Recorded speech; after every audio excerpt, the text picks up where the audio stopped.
Hey guys, Oversized Till over here, and welcome back to the Oppaifu interview. This is episode 10. Yes, 10 episodes of this, which is awesome, and I'm very excited to bring in this guest. Go ahead and introduce yourself. Hi guys, I am Tony Farron. So the first question is, what inspired you to become an artist?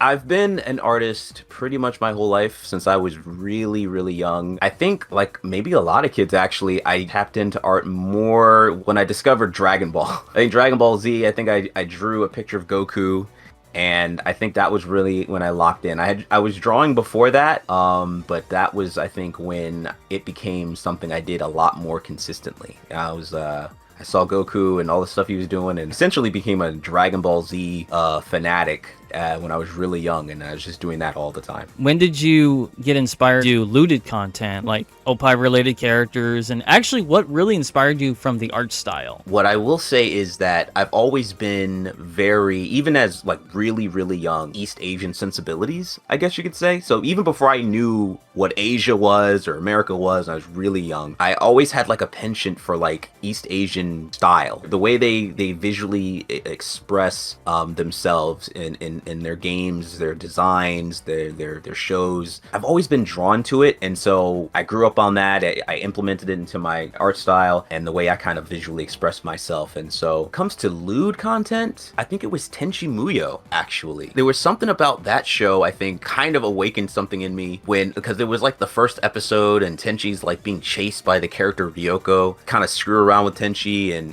then having all the girls. And I think that was like my first harem anime that I'd ever seen.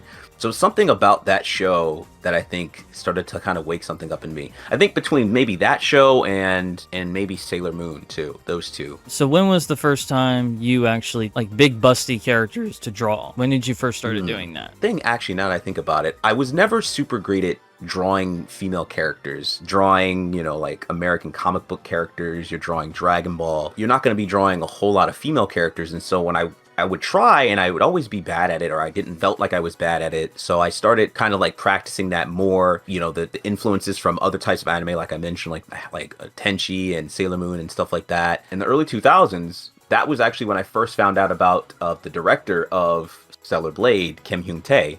I've known about him since like 2004. Most people didn't know about him until recently. But I became a fan of him way back then. He drew really cool looking characters, really interesting designs, but also really these very like hyper sexy female characters. That was around the time when trying to mimic some of that. I haven't thought about that in a long time, but I think that was around the time I started getting a bit more comfortable with drawing female characters, and naturally I started trying to kind of push that a little further, pushing the envelope a little bit on, the hips, the butt, the breast, you know what I mean? And I really enjoy how you draw the characters. You really put a lot of effort into it with the coloring and the shading and backgrounds and really making the character come to life, really. And I love your style too. Your style is really unique. When was the first time you actually saw breasts bigger than the head? And you were like, whoa, maybe I should draw something like that. I don't want to say it was Aiken, but it might have been. But I feel like Aiken is just so, like, way bigger. Mm-hmm. And I'm like, Masami Obadi. I don't know if you know him. He's the guy who did, like, the Fatal Fury anime movies and stuff. I think it was based on, like, a Sega Saturn fighting game or something called Voltage Fighter Gao Kaiser. I saw that as a kid randomly. I remember my little boy brain just was like, I was like, whoa, what is this? These two guys, they were fighting, and they transform and they fight some more, and I was like, oh, that's cool. But then it switched over to the scene with this chick in a shower, and I couldn't believe what I was seeing. I was like, these things are gigantic. That was the one, because I remember how shocking it was. It was Voltage Fighter Gao Kaiser by Masami Obadi. That was the very first one. When was the first time you started making YouTube videos? I've always used YouTube. I always saw YouTube as valuable as a resource to be able to like find other things that you otherwise wouldn't be able to see. I really was into East Asian content and video games and anime, and we didn't have like the world wasn't connected the way it is now, so there was a lot of stuff that back when YouTube first started in like the really low quality, but it was still like a gold mine, because it's like, man, there's no way I would have seen this otherwise, but I didn't start making content on there. I've been so inconsistent with it, and I've had like a few channels, but I would end up like abandoning them them or whatnot. And the one that I'm doing now, my most recent one, that's Tony Farron. I just call it just straight up my name. Let's say about 7 years ago I started this, my most current channel. But in terms of like YouTube in general,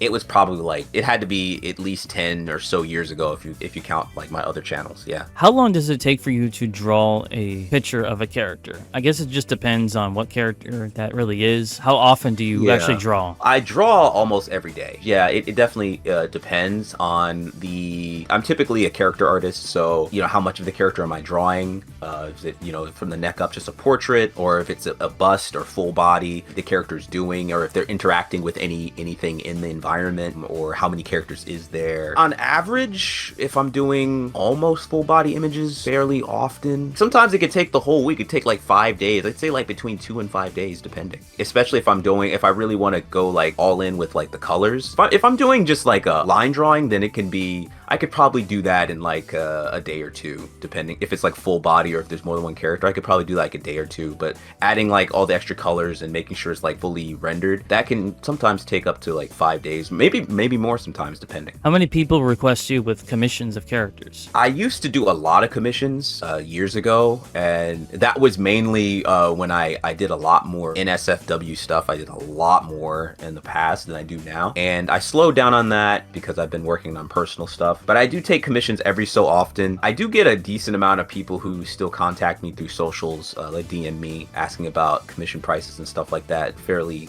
often. I only take a few here and there. It's a fair amount. I'd say like maybe like every week or so. The character that you're going to see in the video once it's uploaded here is the character from Time and Asagi. Is that a request? I've done, I think, a few. I'm personally a fan of Tamani Asagi. Yes. That was I'm a fan of his particular style of energy and the way he directs action, if you will. I've done a few different images of Tamani, so I'm not sure which one that one is. You'll probably see it once you see it. You'll be like, oh, that one. Sakura became my favorite character in that series because, am I screwed up in the head for liking her more because of what she went through? And the thing is, I think she looks better super busty. Like you said before, the bigger that they get, they still look appealing. Yeah, it's a skill. And they did it.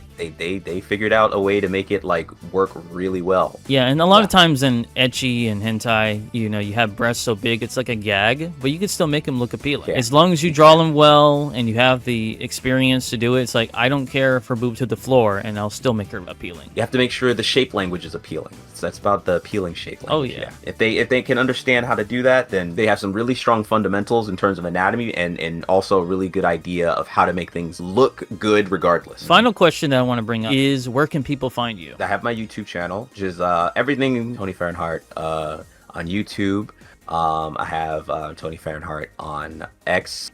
I had Tony Farron on Instagram. Upload pretty often on Instagram, being that it's a visual platform and I'm an artist. YouTube, I'm still kind of like, I've never 100%ed on YouTube. I don't know why. It's like one of the biggest platforms of all time. I don't know why I'm not like more gung-ho up at YouTube, but I'm trying to get into YouTube more, and I have been streaming a lot, so I've been doing that on YouTube as I've been streaming Stellar Blade and stuff, so I've been streaming a lot. The main places that you can find me. So yeah, I'll put the link in the description of where you can actually find Farron's work and everything. I guess the bonus question is, your name Farron. Where did that come from? Farron it's actually a Final Fantasy fan. Oh, and okay. Yeah, Farron, Zach Fair from Final Fantasy VII, is one of my favorite characters. Eclair Farron, which is Lightning, Final Fantasy 13, one of my other favorite characters. And Heart is just kind of like a typical thing they tend to use in Final Fantasy, but like with like Tifa Lockhart and stuff like that. But for me, it was Squall Leonhart, because he's one of my favorite characters. And so I took Farron and Leonhart as Farron. Tony's actually my first name. That's cool to know, because I was really curious about that. I almost forgot about mentioning that, so that's why I want to bring up the bonus question for that. Yeah, guys, so please check out Farron's work. He's a really talented artist. He's been drawing a long time, and I do appreciate this interview. This was actually a lot of fun. I look forward to doing more with you maybe in the future, because it'll be a lot of fun to do that. As we all should know, Oppai is plot.